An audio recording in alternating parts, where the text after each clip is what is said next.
Where we ended up on Thursday was we talked more or less over all of acids and bases. So now what I want to go through and talk about some specifics, do some practice problems, and get into some fine details on carbon, acidity, as well as zwitterions, and a few other aspects. On Thursday, I didn't give you an extensive list of functional groups. This is a good chart. It's good for a couple of reasons. One, it gives you the acidic proton, so you can see that, let's say for the alkane, right, it's actually telling you which of the protons we need to worry about. It's the one that's attached to the double bond, not the one that's attached to the sp3 carbon, and it gives you the conjugate bases. As you'll notice, we go down in our pKa's. So we start around 50. That's what I gave you on Thursday, but this divides it a little bit different. So if we think about alkanes, alkenes, and alkynes, you'll notice we go from 50 to 43 to 25, and now these are ranges, okay? That's important to understand that these are ranges. Different structural units will change the pKa values. If we look at our oxygen-containing compounds, right, you have the alcohol here with the hydrogen attached to the oxygen, and then our acetic acid down here, right? So we can see that. And then if we even go further, right, sulfonic acids, and then we get to our acids, the hydronium ion, and then sulfuric, HCl, HBr, right, are negative. The other thing that's important, that helpful on this chart, is that when we look at our aldehydes, our esters, our esters and our aldehydes, notice that it's not any hydrogen that's attached. It's actually this, which we call the alpha hydrogen, this hydrogen here, that is the acidic hydrogen, and we'll go into that today as well. Okay, so this is pretty good. I would familiarize yourself with this, again, based on the functional groups. And it's not as important that you know the number as you know the rank, right? That an amine is less acidic than an ester, that an ester is more acidic than an alkyne, right? That a alcohol is more acidic than an aldehyde, that a thiol is more acidic than an alcohol, right? So it's the relative numbers here versus the actual. We're not going to have you use the pKa's. Now, if you wanted to explain the acidity, you could use the pKa values, but you know, we're not going to specifically ask you to give us the pKa value for an amine. It's helpful to know what they are from the standpoint of being able to get you to the big question, which is which of these two is more acidic. And so relative is more important than absolutes. One of the things that we need to get really good at is conjugate. So let's try a few of those.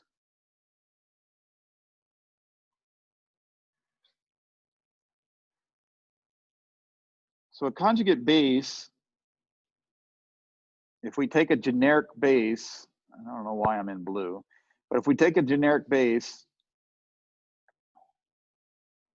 the conjugate base is going to be the result of that acid-base reaction.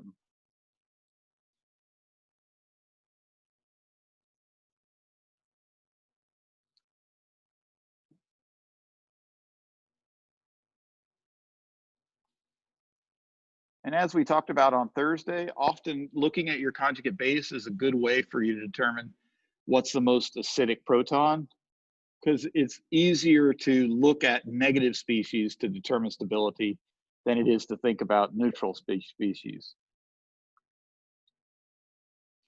So let's take a little practice here. Try and find, you can use that, you can think about the most acidic proton. I'm going to draw 2 or 3 acids, and then I want you to draw the conjugate base. You don't have to draw the mechanism like this, just the conjugate base. Which proton are you going to take off of that molecule?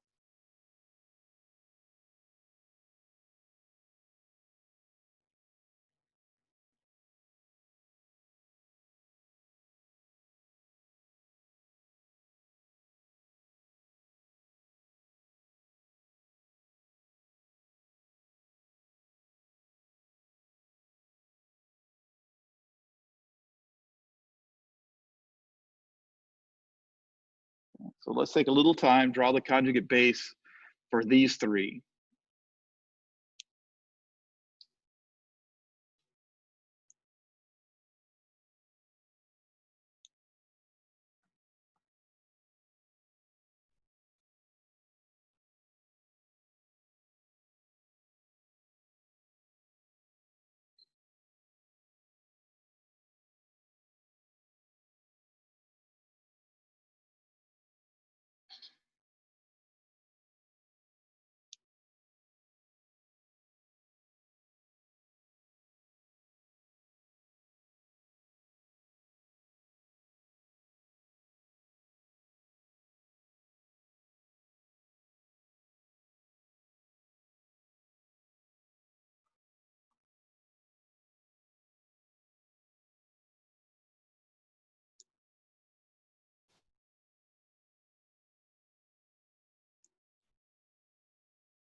Okay, so let's take a look. So the thing to think about on these, and again, it's important at this point, still you're still building up. And I got a good question yesterday on a one-on-one office hour, was it, are the questions that we had on exam one going to show up on exam 2, 3, 4? No, not specifically, but yes, yes, because you're building up information, right? So everything we did on exam one ties into later stuff. So dipole moments aren't going to necessarily, I'm not going to ask you directly, but a dipole moment does have a impact on reactivity. It'll have an impact on acid base strength, right? So yes. So here, remember, you're still learning, right? As if we think about learning language, we still don't know what the nouns are, right? You're still getting to that point. So it's not a bad, and don't worry about the fact that you should need to or should draw hydrogens. Just go ahead and draw them, right? So one of the things, if you're going to look at the most acidic, if you're going to look at the most acidic proton, so that's the first part of the acid of the conjugate base, is which proton do we pull off? Go ahead and draw some protons, draw some H's, right? And it's okay to still draw those in. You know, later on, it will get to the point where you won't have to do this all the time. You know, but it's still a good start to point. A couple of months from now, you should be past this point. But at this point, you know, draw them in there. Okay, if we look at the first one, what do we really have the possibility? We have the possibility of an aromatic proton, right? This proton, or we have the possibility of, right, the oxygen proton. And most of you probably already defaulted to pulling the proton off the oxygen, but let's talk through it. Okay, if we look at this, if we pull the first one off, right, we would have a carbon negative. Okay? And then if we pull the second one off, we would have an oxygen negative. So looking at just those two, which one would be more stable? Oxygen negatives or carbon negatives? Okay, remember on Thursday, we talked about the atom is a very big part of this. So oxygen is going to be more stable with a negative than a nitrogen than a carbon, right? And if we, here's part where you can use your pKa's to kind of help you think about this. If we think about this carbon up here, that is a just basic, right? That's an sp2 type carbon. And although I don't have the aromatic on here, I do have something similar, right? I have an alkene, and the alkene is up here around 43. But where is the OH for the alcohol? Well, the alcohol, just a generic alcohol, is around 17. So you can already see a big difference. Both are sp3. One is sp2, is 43. The other one's sp3 oxygen, but the oxygen is much more acidic. Okay. So therefore, the conjugate base is going to be removal of this proton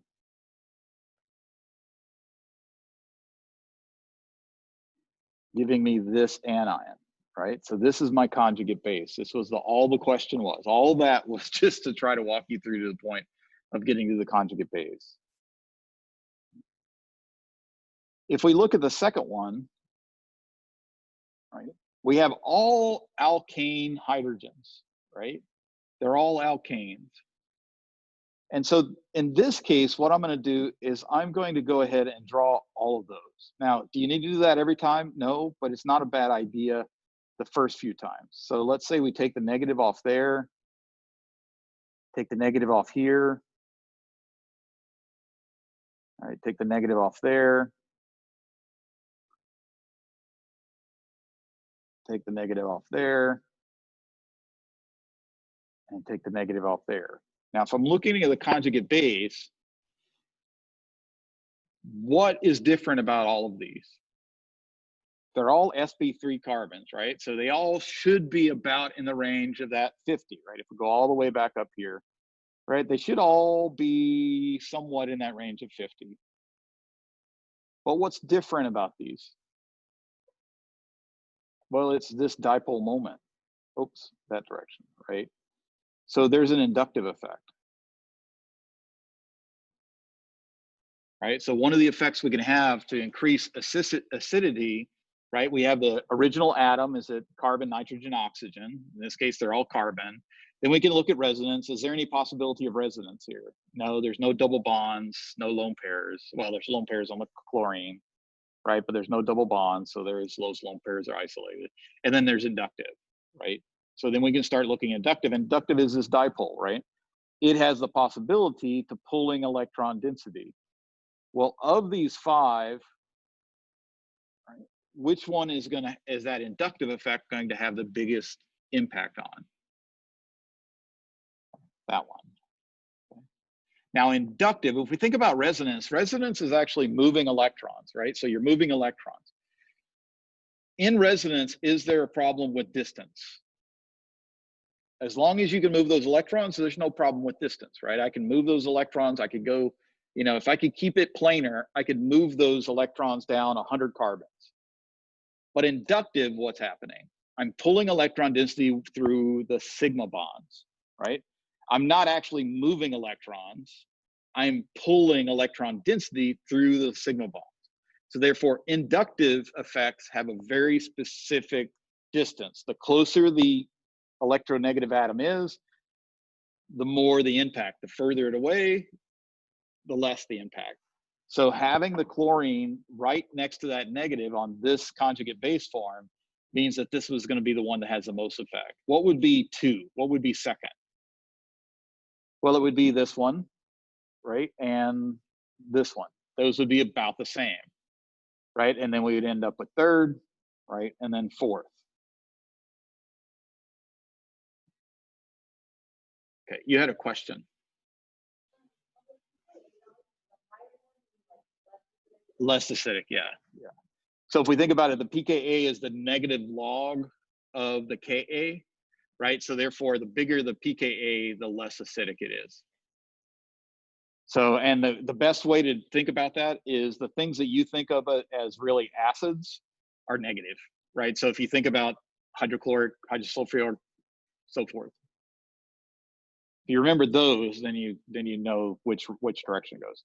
Okay, so that means that this is going to be my conjugate base, and let's go ahead and do that in black. Let's do that in black.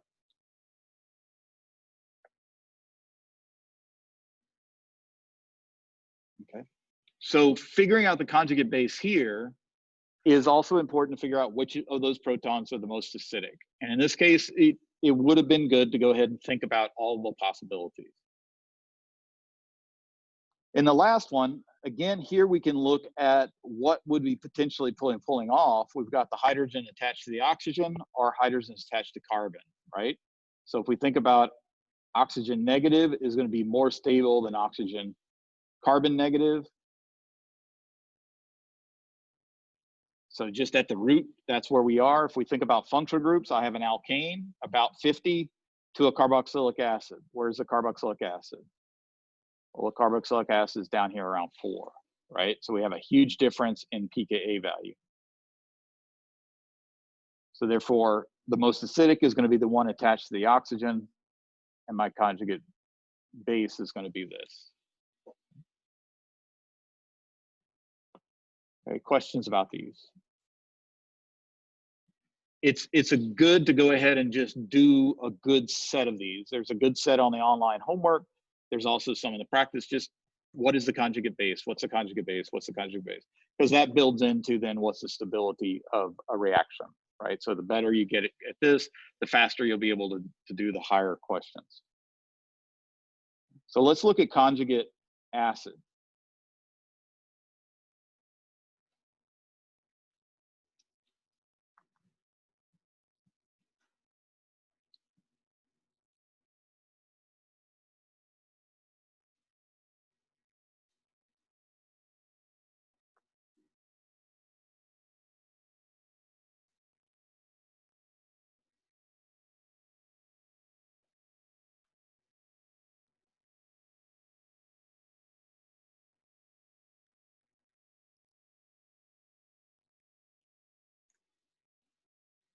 And now on the conjugate base, you should be looking at, in most cases, right, that you've got a proton that you can abstract. In conjugate acids, what you need to think about is where could I add a proton? So therefore, it's almost easier to think about Lewis base ideas, right? Where do I have electron density? Right? So in a Lewis base, I have electron density. So where I have electron density, that's a potential place I could add a proton. So take a minute or two, look at where you would add your protons.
Let's go ahead and take a look.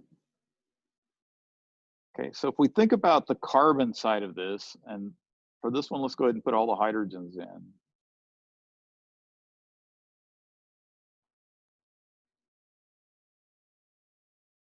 So on the saturated carbon, right, there's no electron density. Everything is sp3, everything has all the bonds it needs, right? So there's really no available electrons.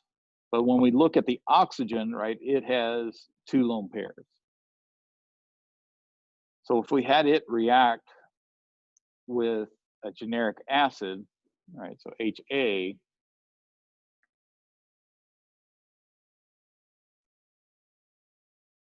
then the lone pair could pick up a proton,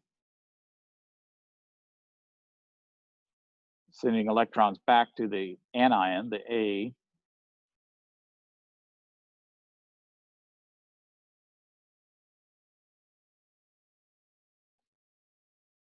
Right, so this would be our conjugate acid.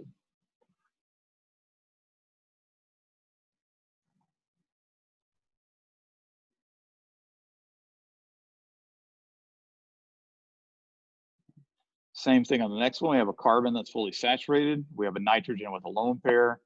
You don't have to show this, but I think it's helpful as we begin. Lone pair picks up a proton. Electrons go to the anion. And HA is just generic. It's not a special acid.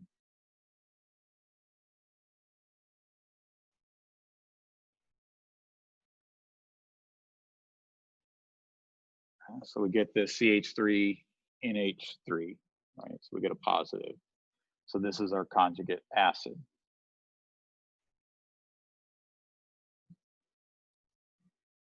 And the last one, this one may seem a little bit more difficult, but again, are there any lone pairs or available electron density in the carbon species? No, they're all saturated. They all have their bonds. They would have to break a bond to make another bond. So what we're going to look at is the lone pairs on the carbonyl. This usually throws students off because you don't think about this, but that's lone pairs, right? So they are available. They then could pick up the proton from the generic acid. And so the conjugate acid of this carbonyl species, of the ketone, is the protonated carbonyl.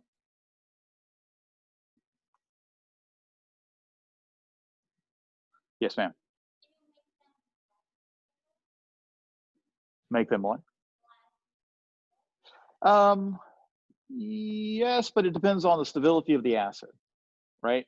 So it could be that depending on the strength of my generic acid, right, that this actually may be more stable, right? So if this had been, let's say, HCl, HCl has a -7 pKa.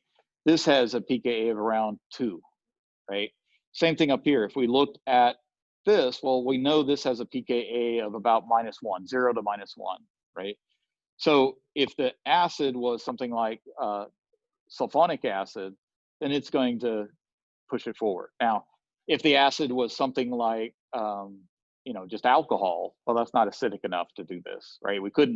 We're not normally going to have acids, alcohols protonating other alcohols, right? So you got to think about the potential acidity of your acid and so forth. Okay? Now, this one here could be protonated by several different things. So this would actually protonate this. So that could protonate that to force this to go forward. Okay. Question is about conjugate acids. Let's look at a couple of special cases, and then we'll get into a set of problems of looking at reactions and whether they proceed forward or backwards, and what's the strongest acid and what's the strongest base.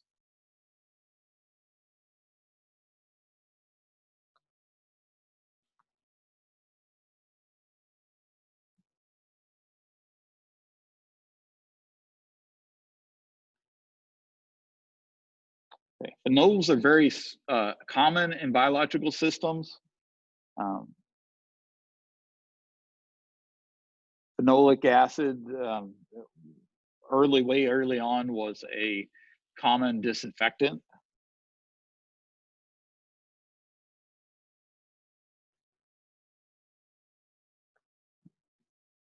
This proton here is the most acidic. So we end up with this. But the thing about phenolics is that they have resonance, right? So I can show this negative charge being delocalized into the ring.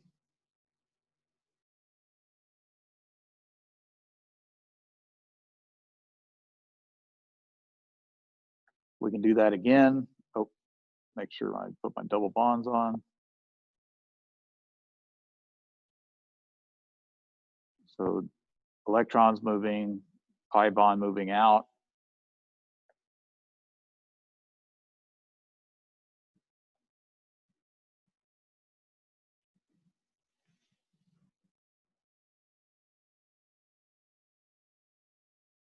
We can do that again.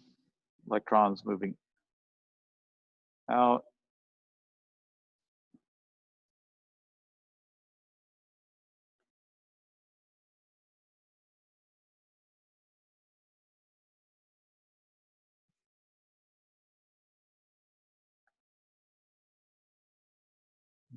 And if we move those electrons one more time, right, we're going to get back to the original.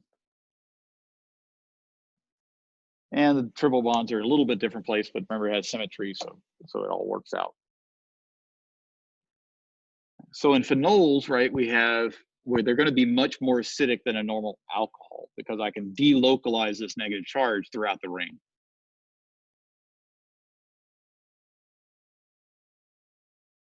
I can't remember if it's over here on the chart. I think it's around 7.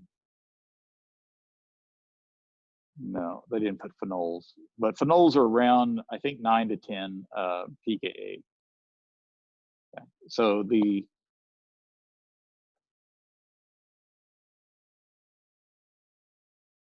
is going to be much more acidic than a normal alcohol.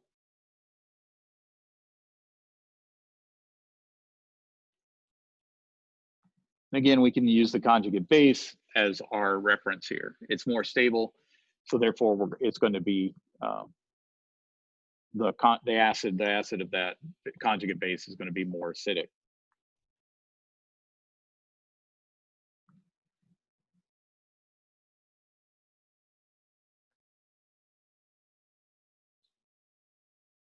The other thing we can have with phenols is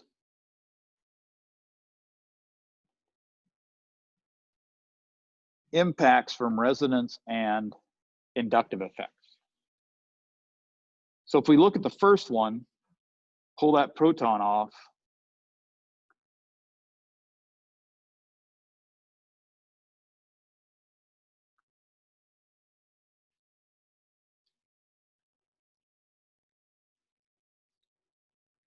I can actually take that, so if we have a base here, so I can actually take that negative and I can delocalize that through resonance all the way out to the nitrogen, the nitro group.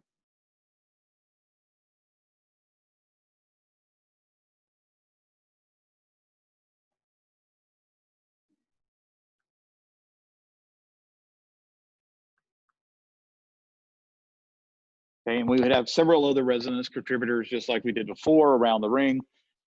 But because that nitro group is in a position that I can delocalize the lone pairs directly onto the nitrogen, that's going to make this much more acidic through resonance. So this para-nitro phenol is going to be more acidic than a normal phenol by resonance.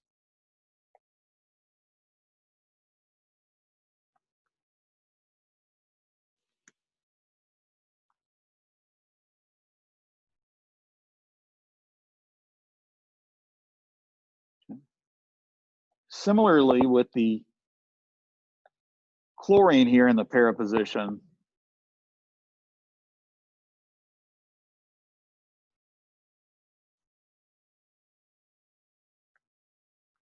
I can delocalize the conjugate base protons, not into the chlorine, but next to the chlorine.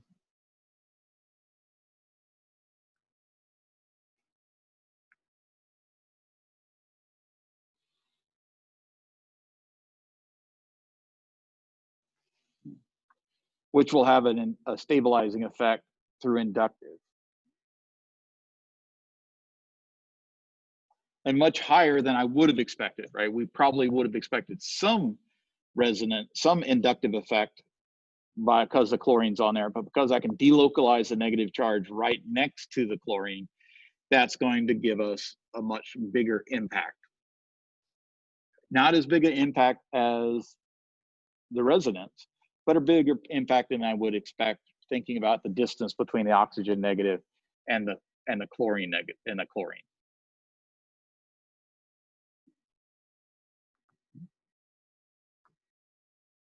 So phenols are a very common biological acid, and they can have pretty wide-ranging acidities, usually over a 5 to 7 pKa range. Remember, every pKa number is 1,000, right? So they can have a pretty wide range depending on how they're substituted.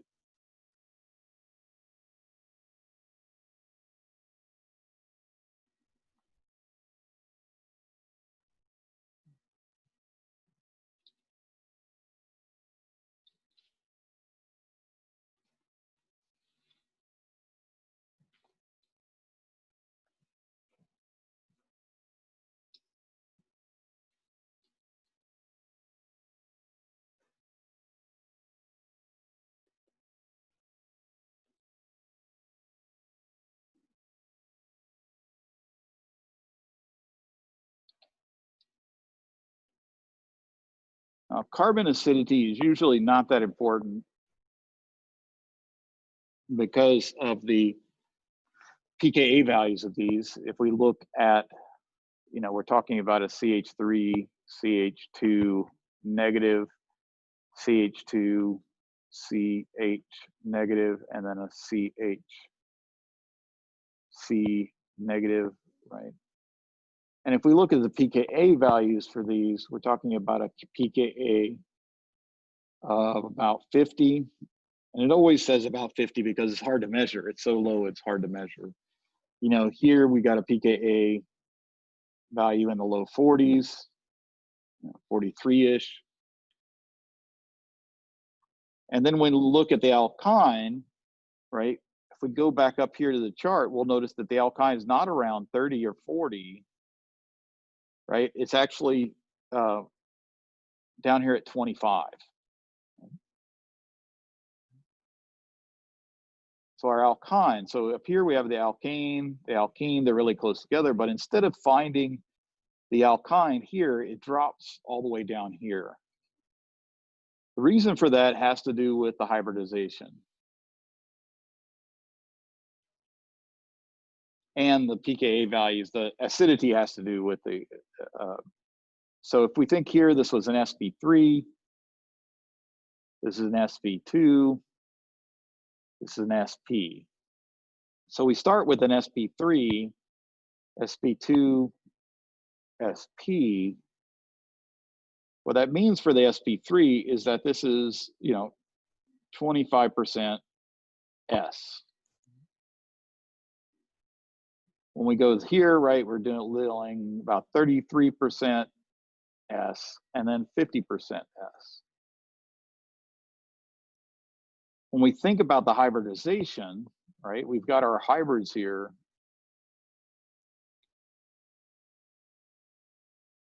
We're getting fatter and shorter. That's really ugly. Kind of looks like a sideways heart. See if I can do better than that.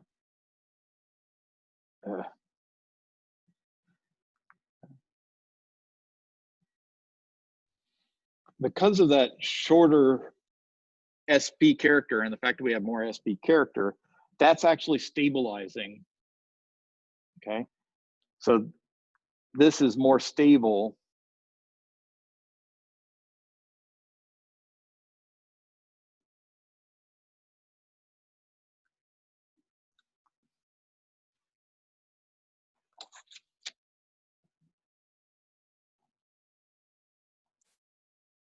Now, the fact that that pKa value is down around 25 means that there's some things that are less acidic than it, right? If we think about alkane, it is the least acidic, right? So therefore, what would it take to pull off a proton from an alkane? A lot. And it turns out it is possible. But the way it's possible is you take an alkyl,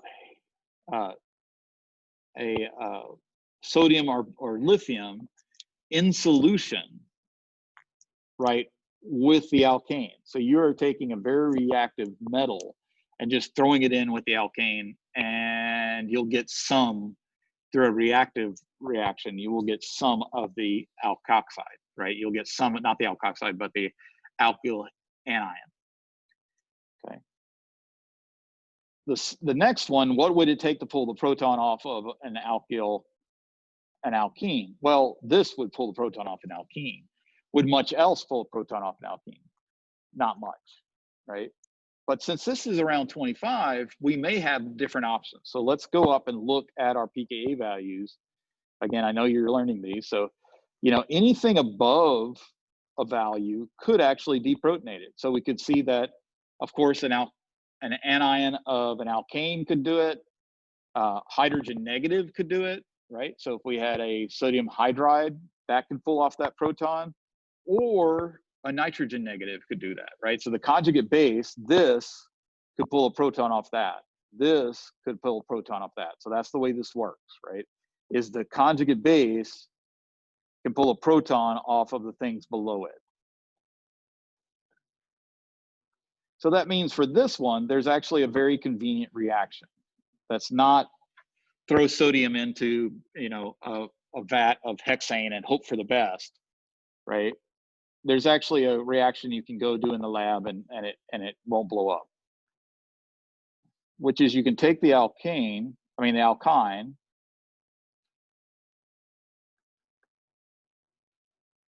and react that with sodium amide. Now remember, anytime you have sodium, that's positive. The thing next to it is negative. So if you react an alkyne with sodium amide, a terminal alkyne is going to pull off that terminal proton.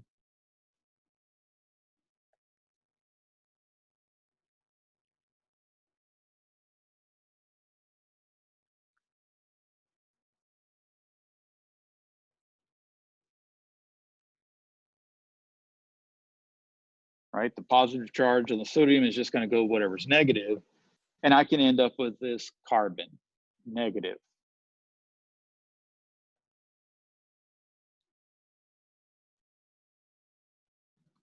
Now this carbon negative is very important because that carbon is nucleophilic. And next chapter, we'll talk about this in great degree, but when we think about a nucleophile is going to be an electron-rich species, and it's going to react with a electron-poor species.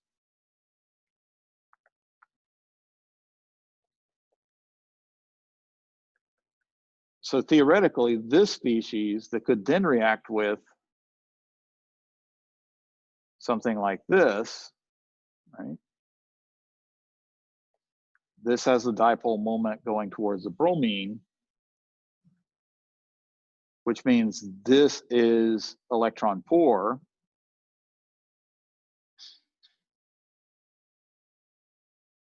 This is electron rich. Electron rich reacts with electron poor. The leaving group, the Br, leaves. And what have we done?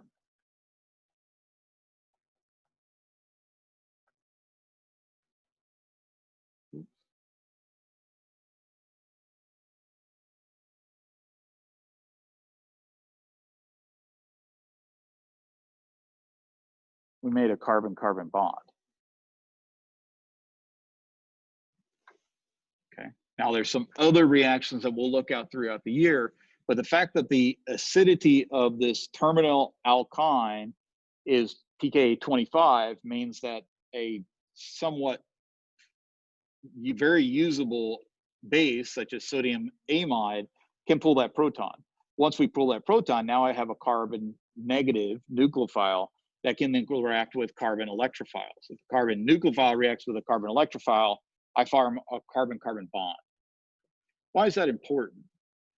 We're going to see lots of functional group transformations, right? We are already starting to look at it. We're turning alcohols into alkoxides, right? We're pulling a proton off of them and all of a sudden they change their name, right? But we're going to see a lot of cases where we turn alcohols into ketones, ketones into alcohols, alkenes into alkyl halides into alkenes.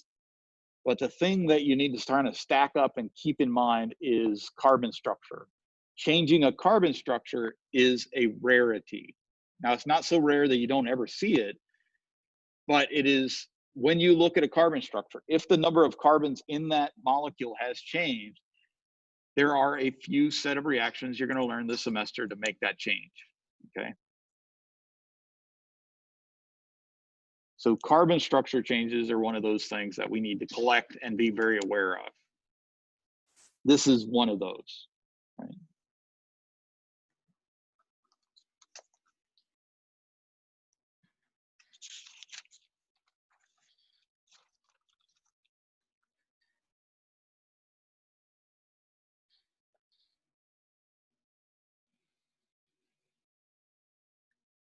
The other thing we need to kind of talk about is what is the conjugate base of this, right?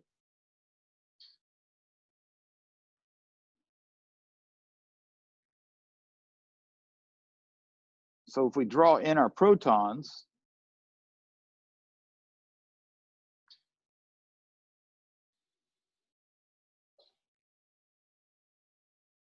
right? And we'll term this section alpha protons. So if we put in our protons here for this ketone, you'll see that they're all, one way from the carbonyl. In the old terminology, that was known as the alpha position, right? So if your carbonyl is here, then that would be the alpha. If we pull one of these protons, what I end up with, right, is a negative charge on that alpha position.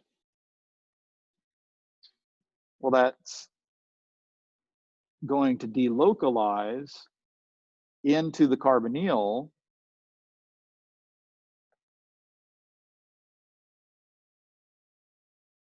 to give me the oxygen negative, which is known as the enolate.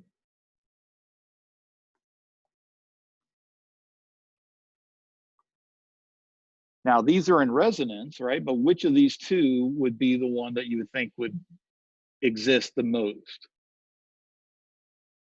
The carbon negative or the oxygen negative? The oxygen negative. But which of these two is going to react the most? Well, it turns out the carbon negative. That often has to be the case because the carbon negative is going to be reacting with a carbon. And the molecular orbitals of a carbon are going to be more similar to a carbon. So therefore, when we have interactions, the carbon is going to react with the carbon. Okay. Now, that means that if I had a species like this, let's say an aldehyde, so we're only looking at one side, then by this nomenclature, this is going to be the alpha, this is going to be the beta, and this is going to be the gamma.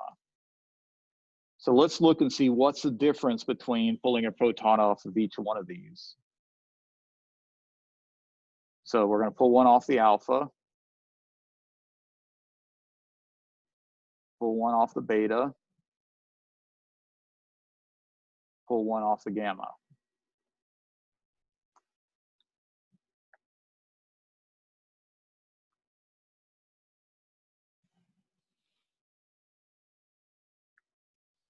Well, in this first one, right, this lone pair can go towards the carbonyl.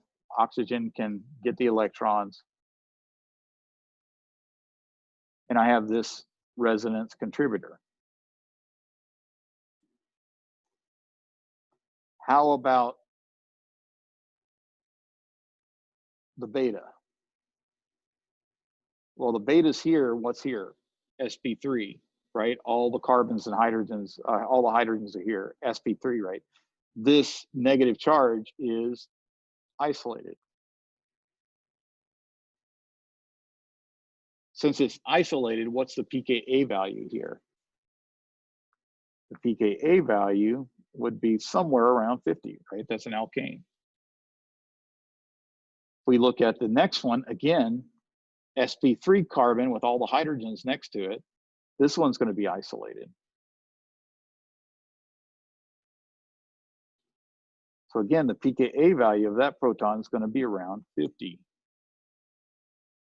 But up here, right, that beta hydrogen, this was the pKa of an aldehyde, which was about 17.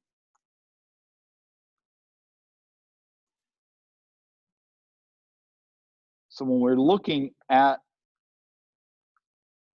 aldehydes, ketones, esters,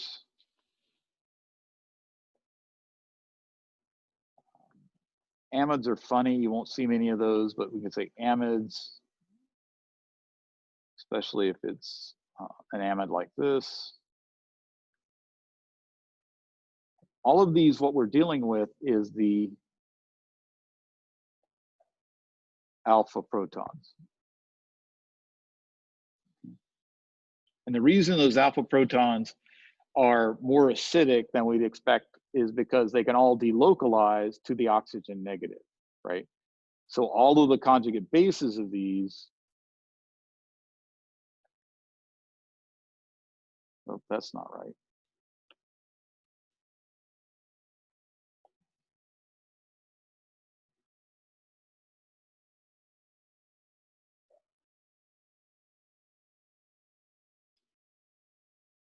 can resonate to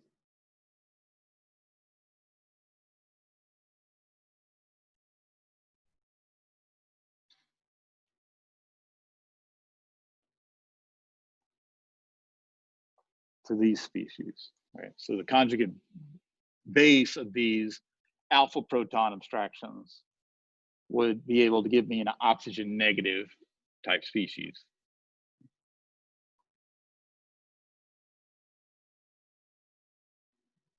So if we go back up to our pKa chart, which ones are we talking about? Well, notice here, right here. So there's my ester, right? It's the alpha proton. Here's my carbonyl and aldehyde, it's the alpha proton, right? My malanates, we'll see those, we may not get to those this semester, but you'll see those next semester. Again, here we have alpha protons, much more acidic, but notice I could delocalize the anion, the conjugate base of this oxygen negative here, both towards that carbonyl and what? That carbonyl. So it's alpha to both of those carbonyls, right? So I can delocalize that across two oxygens. When we go up here, the other one is the suboxide, right? The suboxide here, that anion could actually delocalize to that oxygen negative. So this carbon is more acidic because of that, right? So alpha protons, alpha protons, alpha protons, alpha protons, right? The reason that they're all more acidic than what we expect from a normal carbon is because I can delocalize those all to a different atom. Here in the nitrite stage is actually to the nitrogen, right? But it's similar to the ester. And then this is more acidic than these two because of S character. So when we look at carbon anions from conjugate bases of carbon acids, we have S character that makes a difference, right? And we have this alpha proton delocalizing the lone pair back to the oxygen. Questions about that one? Okay. We're going to get to some practice in just a minute. Want to cover one more thing to finish out acids and bases other than lots of practice. And that's polyprotics.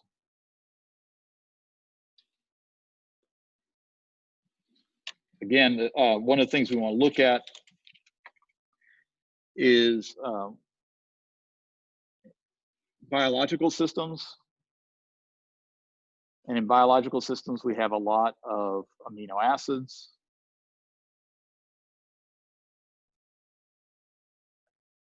So let's take one of those examples.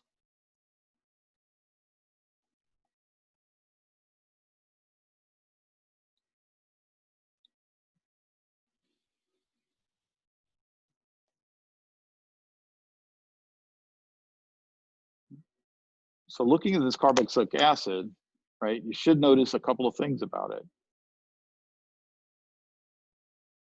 It's known as amino acid, right, because on this side, we've got an acid, there's a carboxylic acid. And on this side, we have an amine.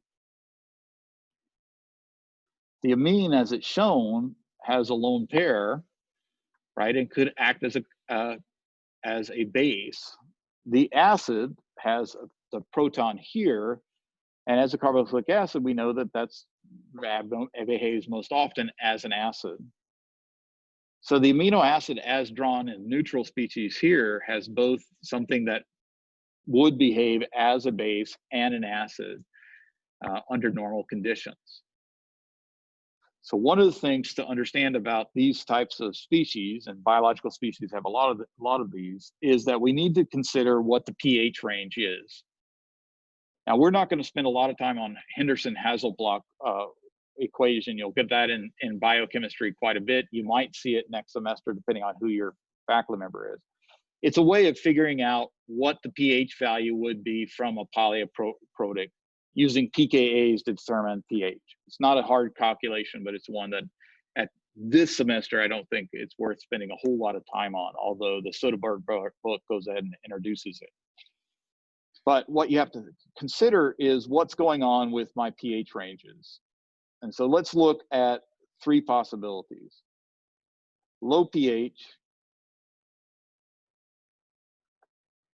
neutral,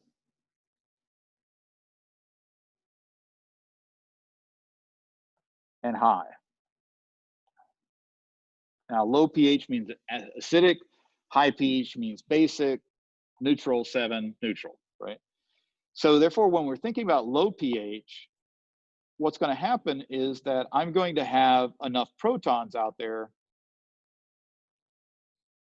Let's draw it this way, to protonate my base.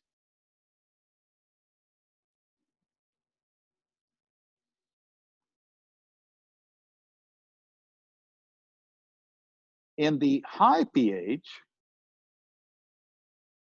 I'm going to have enough base out there to deprotonate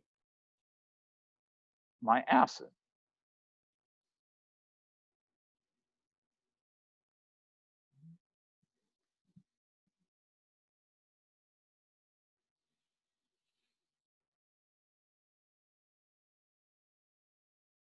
And at neutral pH, my base is going to behave as a base and my acid is going to behave as an acid. So therefore, if my base behaves as a base and my acid behaves as an acid, I end up with a transfer of that proton from my acid to my base. So in a neutral solution, amino acids are not amines and acids, but ammoniums and carboxylates. This is known as a zwitterion.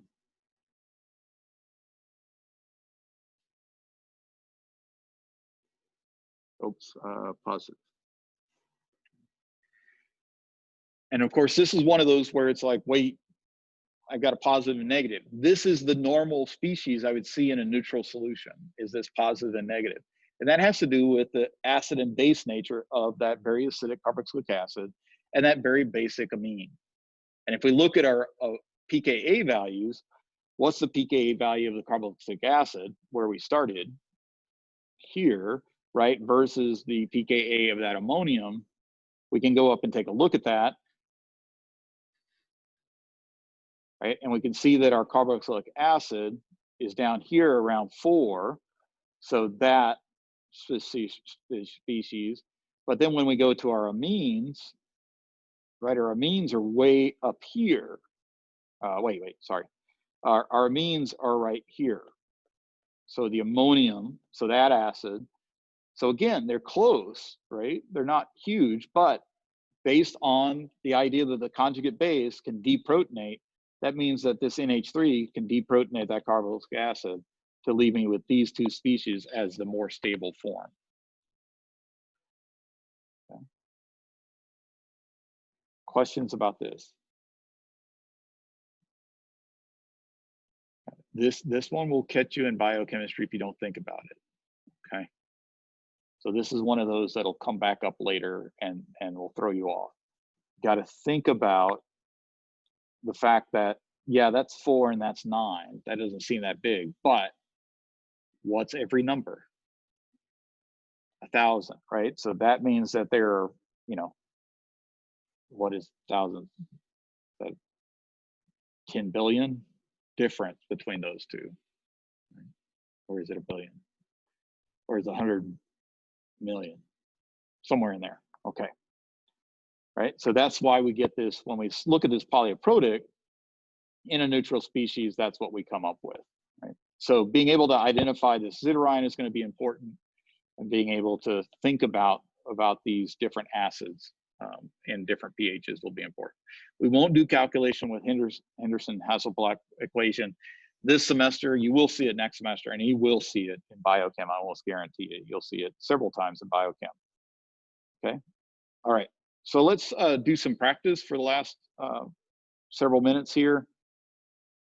First, let's just look at binaries.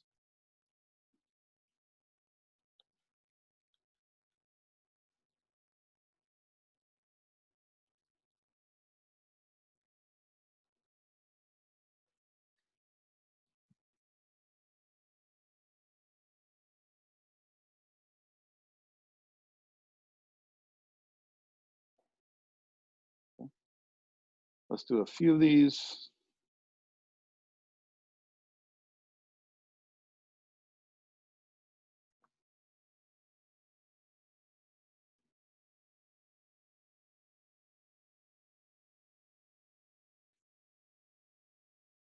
So let's do these two pairs.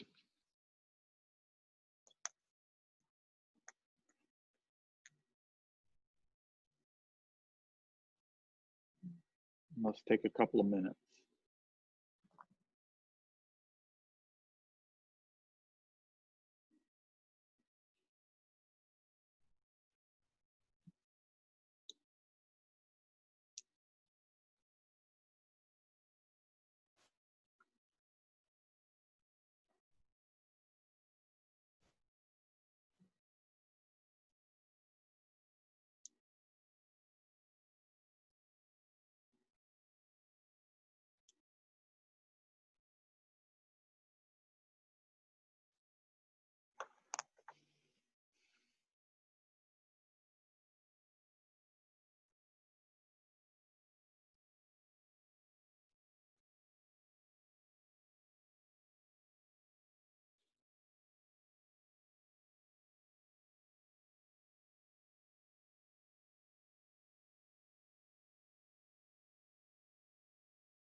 If you don't know where to start, draw the conjugate base.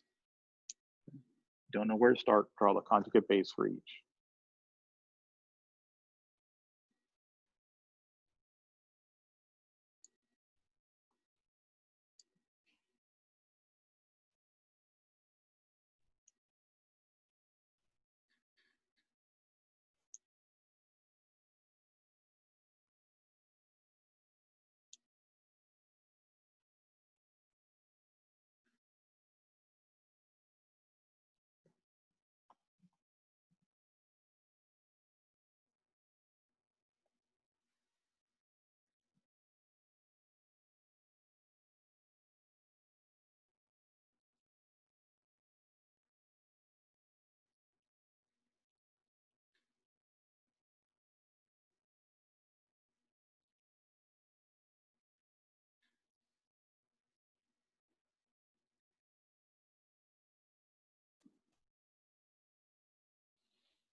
Okay, let's take a look at the first one.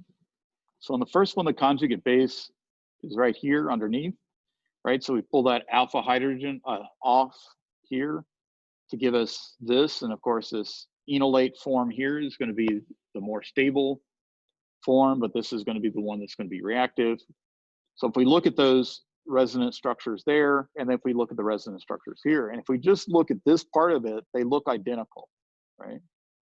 But what's the difference? Well, this one has this methoxyl group attached, right? So an OCH3, this one has a CH3. Right? And if we think about this methoxyl group, it has the lone pair, right? So it has the lone pair that's on it here. What can that do?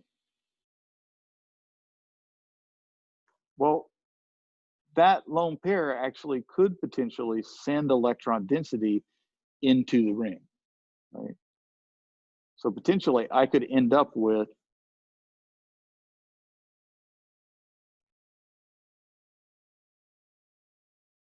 this species. What does that mean as far as this methoxide group? Is it electron withdrawing? Is it pulling electron density out of the situation, or is it putting electron density into the situation? Into, right? So it's actually increasing the electron density. Now, is that a good thing as far as stability when we look at an oxygen negative or a carbon negative? No, we want the carbon negative and oxygen negative to be less negative, right? We want electron density to be pulled out. So therefore, this one does an opposite of, let's say, a chloride or a bromide or an iodide, right? It's not pulling electron density out, it's actually contributing electron density to. So therefore, contributing electron density to the ring is going to destabilize. So this destabilizes that. Not so much that it doesn't work, but enough that we can see that the pKa value, and here again, it's good to understand, pKa value here is about 18, pKa value here is about 23, right? And let's go look at those. Again, not memorizing, but to understand that an ester has a higher pKa value than a ketone, right? So an ester, this says 25, I said 23, but here 25, right? And the ketone. And the reason for that is that that oxygen lone pair can donate electron density into the situation, into the carboxylate. So I didn't need to know the pKa values to figure this out. I did need to understand what was going on with the electrons and the inductive, okay? So when you have functional group changes, understanding the ratios, the relative ranks of your pKa's can be incredibly helpful. But if you forget those, you should be able to still figure it out from the rule of thumb on how stable is the atom with the negative charge. Is there going to be resonance? Is there going to be inductive? In this case, there's a type of inductive, which is that donation of lone pairs, right? That destabilizes that negative charge. Yes, ma'am. It would be more acidic, right? But in this case, the resonance is equal. So both have equal resonance, so therefore it falls to which one is got some type of inductive. And in the case of this, you have the lone pair donation, which increases the electron density of a negative species, which destabilizes it. If we look at the second one, we can't use functional groups, right? So this is where if all you do is memorize functional group pKa's, you're going to have a problem. They're both alcohols, right? Relatively, they should be in about the same range. So when we draw our anions here,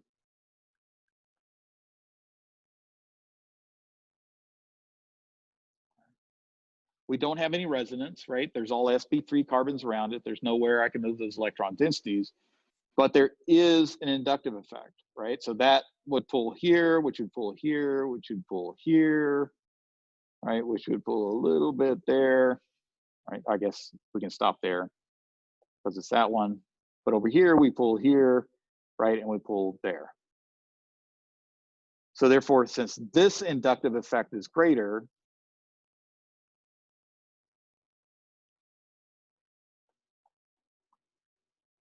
right? It's greater because it's closer. This is going to be more stable. If the conjugate base is more stable, then that means what about the acid? It's more acidic.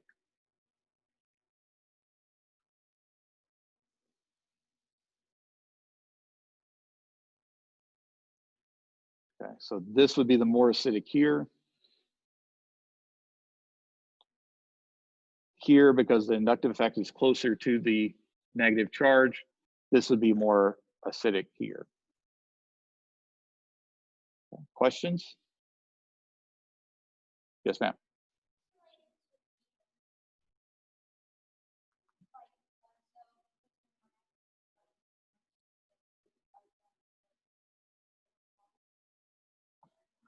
Not repel, but they're pulling electron densities through the sigma bonds. So that the impact of pulling electron density through a sigma bond is going to be very distance dependent. Where in resonance, I'm actually moving electrons. I'm kind of thinking about hopping.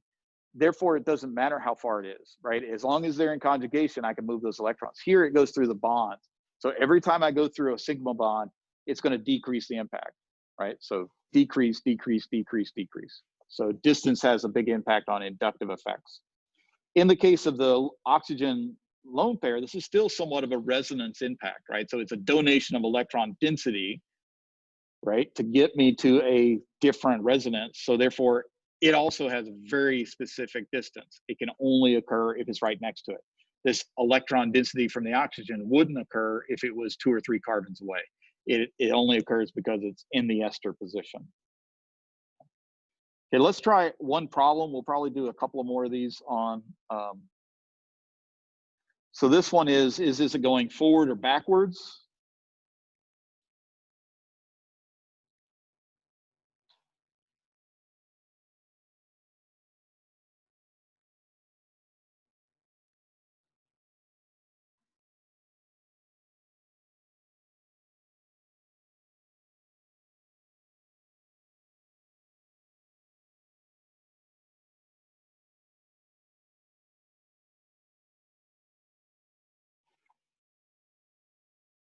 We're getting close to time, so we'll end up here. Take a look at this one. See if you can figure out whether this reaction is going to proceed forward or is it going to proceed backwards.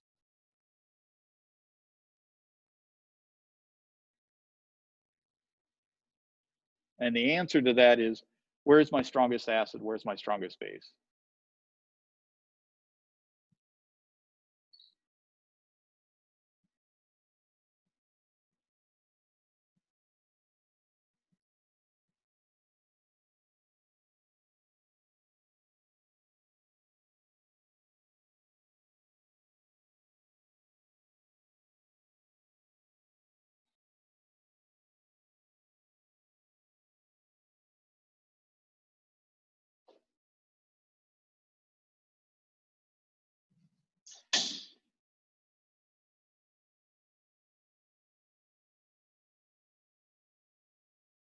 Kind of a nice 5-minute warning.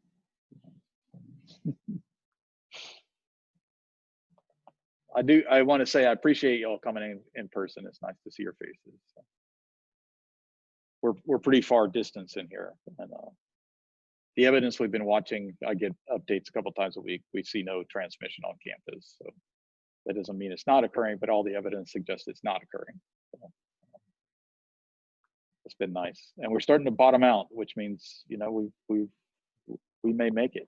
So our numbers are stabilizing in Norman and stabilizing in on campus. So that's positive. So thank you for social distancing and wearing your masks. It does help. Oklahoma has a problem right now with rural areas. The rural areas are really, numbers are really going up in rural areas. Prisons, but also just rural areas without prisons. Okay, if we look at this one, right now, this one's a little different, right? Because I'm not dealing with something that's an obvious base, right? But where are my bases? Well, this is a base, right? Because then if I go backwards this way, right, it's the base, it pulls the proton. And this is the base, right? Because it's going to be pulling the proton. So going forward, this is the base, those lone two pairs. And going backwards, this is the base. Now, if I had conjugate bases that were negative, I could easily identify those and look at them, right? But what's the problem with neutral conjugate bases? Neutral conjugate bases are hard to determine, right? They're neutral, right? So therefore, in this case, instead of looking at the conjugate bases, I'm going to look at the acids, right? I'm going to look at this acid and this acid. And then the thought then is, which one is more stable with a positive charge?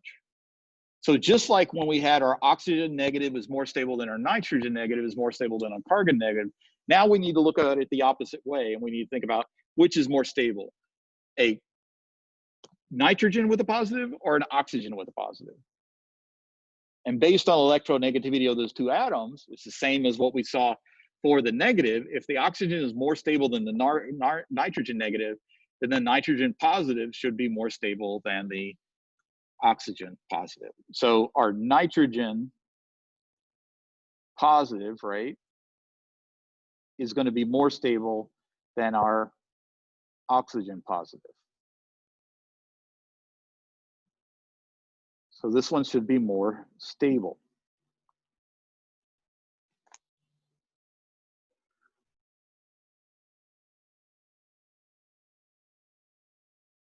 So which way does nature go? Towards more stability or less stability? More stability, right? So if we look at this species, we should be going in the backward direction. Now, if you know the pKa ranges, and again, relative versus numbers, but we could also use this to verify. And notice I'm not defaulting to my pKa's first. I'm defaulting to using what we know about atoms to figure this out, and then looking at pKa's, right? I think that's very important for you to do. First, try and figure it out and look at then look at pKa. So let's look at these two acids and pKa values and then come back.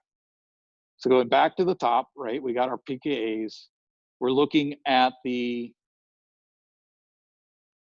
two species we're looking at are this protonated, this hydronium, right? That's the closest thing we can see in this chart to the alcohol protonated. That's 0 to -2. And then the protonated amine, right, is up here at about 9. So if we go down to our product, our reactant, sorry, that means that if we put in our values, our pKa here would be about, you know, -1, and our pKa here would be about 9 to 11, right? So which direction is this going to go? To a higher pKa or a lower pKa? Higher pKa. Higher pKa is going to be less acidic, right? So we're going from more acidic to less acidic. So therefore it's going in this direction. So both by understanding the nature of the atoms that are positive and by understanding the relative pKa's, we get the same number. I like this, and I think you should use this every time, right? Because if these two don't line up, then you need to ask yourself several good hard questions, right? The only time that you can't use this is whenever you have the same functional group. Same functional group, you've got to use inductive and you got to use resonance, okay? With that, we'll let you go. We'll see y'all on Thursday. Yeah, I still have the office hours on Tuesdays afternoons and Thursdays mornings. Yeah.